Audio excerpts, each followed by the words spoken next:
more than only telecom. Nicholas has been an executive there and doing innovation for a long time. We meet each other regularly. I think your focus is on Africa, Nicholas. So I'm personally very curious to your perspective on the prosperity paradox of Clayton Christensen, but without further ado, please, the floor is yours. Thank you. It works. Thank you. This.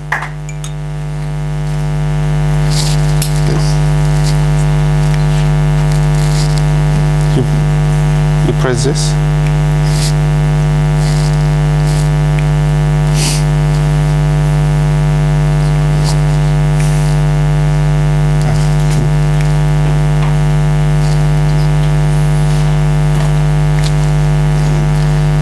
Until the good point that we have for 2 seconds, guys.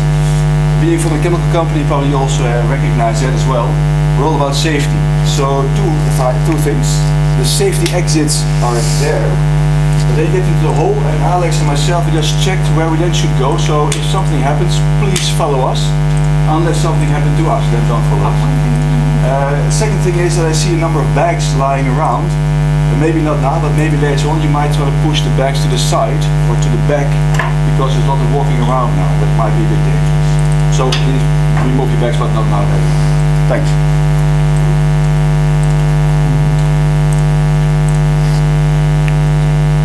Yes. Okay. And if I want to go back. Perfect. Okay, so let's start.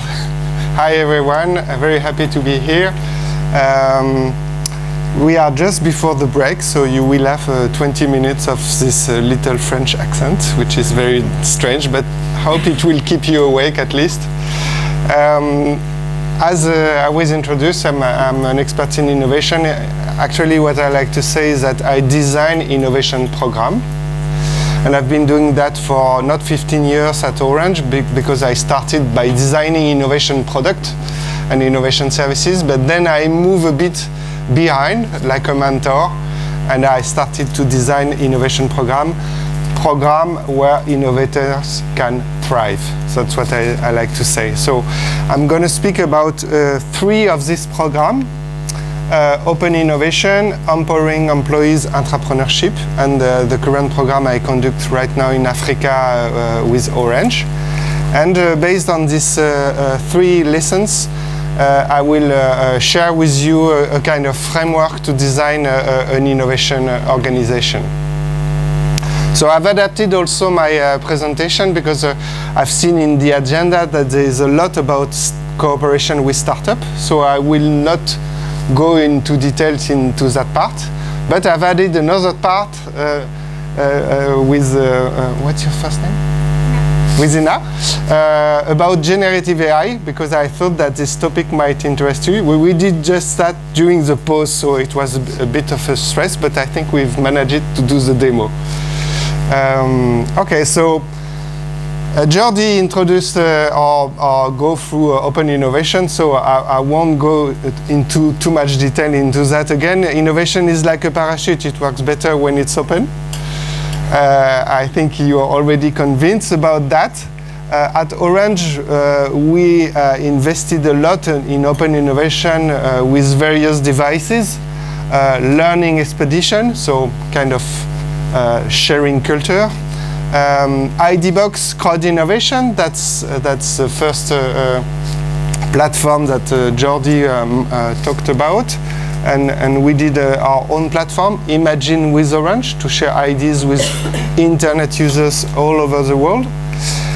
We designed hackathon and co-creation platform to entice developers to develop services on top of our network platform.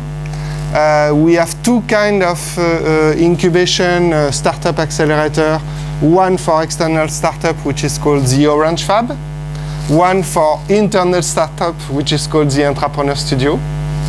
And finally, we invest also into ventures with capital investment arm, which is called Orange Venture, and we have a dedicated fund for African startup, from Africa and the Middle East. So, open innovation, as Jordi said, you better know why you're doing it. This is the first question, but actually this is a fundamental question in innovation. Why are you doing it? Which problem are you going to solve with your innovation? So I'll complement this tip with my own learning, which is when you start cooperating with a partner, with a startup in an open innovation program, sort out which common goals you have with your partners. And this is a very simple exercise. You take 5 minutes with your partner, you take a piece of paper, you write down what is your purpose, what are your expectations, what are your goals on this cooperation. It does the same. You don't cheat, you don't look at what is writing down, and then you compare. If there is no intersection, there is a problem. But often there is no intersection. And often we don't do it. We start, we're going to do a cooperation with this partner, but we don't share our goals. So open innovation starts by opening this goal sharing.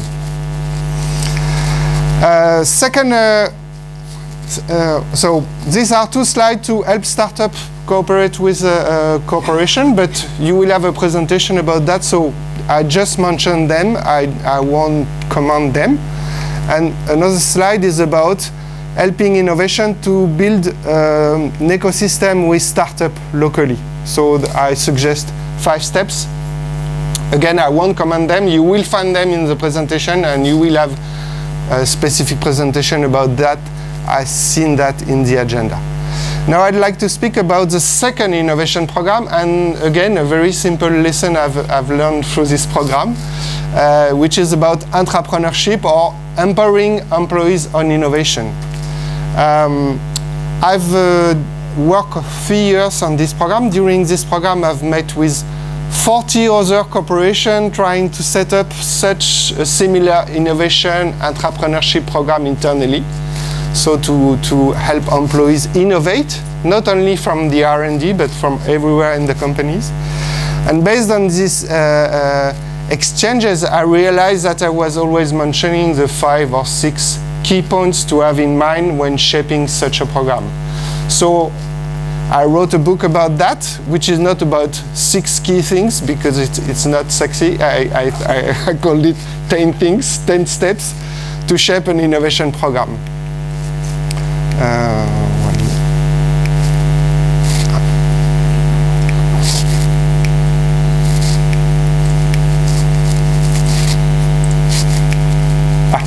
Thank you.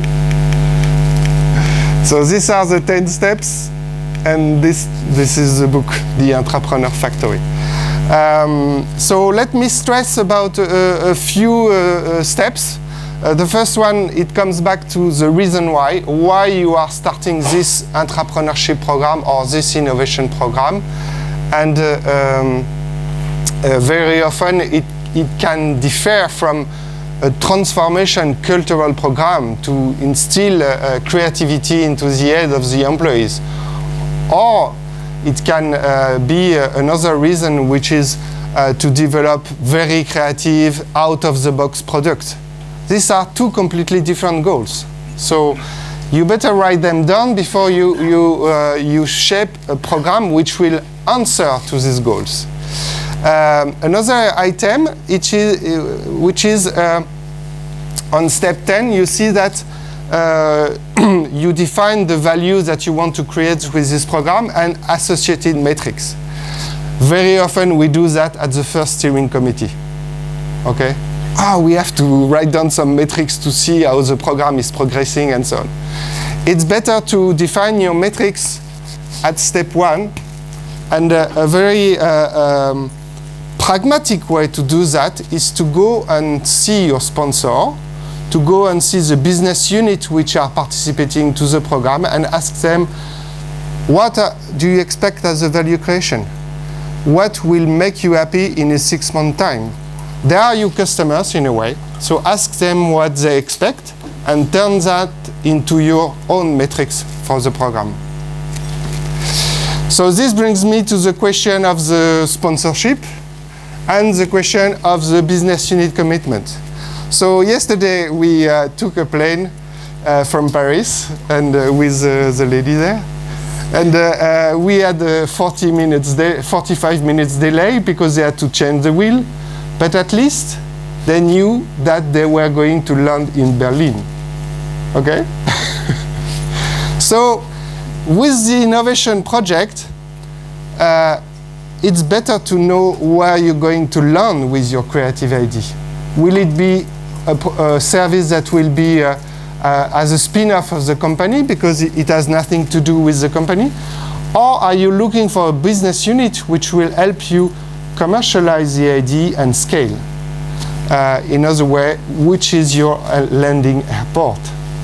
And this is my third lesson, which is involve business upstream to secure your landing. Because if you do it downstream with a completely finished product, they will say, okay, but it's a nice idea, but you should change this, and you should change this, and you should change this. So they should basically be part of the development of the product very early stage, so they can appropriate the product. Let them steal your product. That's a better way to say it, okay? Let them appropriate your product. So there are a few videos about the entrepreneurship culture at Orange, but I think I won't pass them. You can find them on YouTube, on the presentation, and then on YouTube. Then I will go to the third program I would like to speak about, which is the local innovation program in Africa. So Orange has a presence of 20 countries in Africa. And we realize with our European eyes that obviously African life is very different from Europe. So it's better when innovation sticks to the local specificities and can be developed locally. That's the reason why of the local innovation program, to boost local innovation, to train people locally to start innovative programs.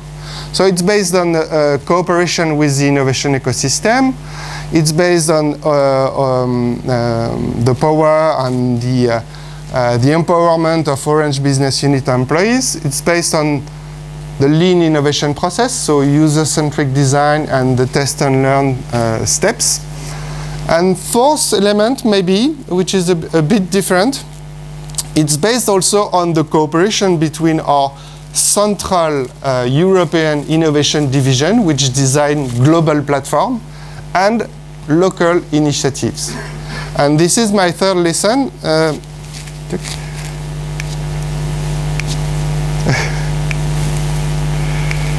Bon.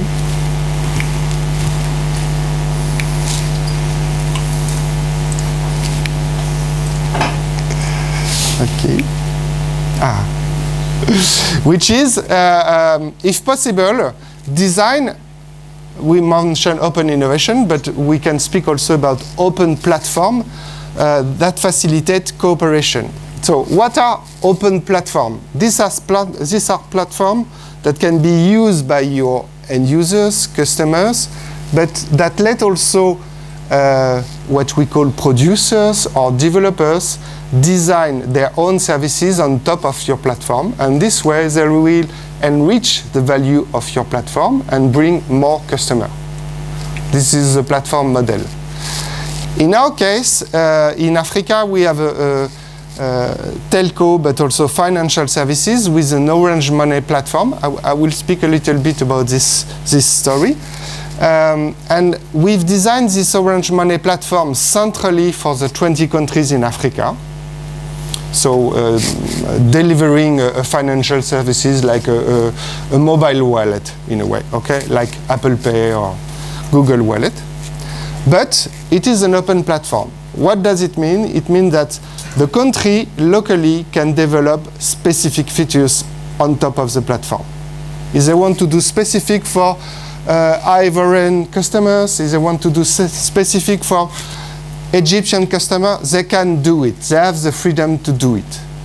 And then there is another secret magic feature, which is if one country sees features from another country that they like, that they want to import in their country, they can just copy it and paste it on their local platform. So it's immediate. It's instantaneous.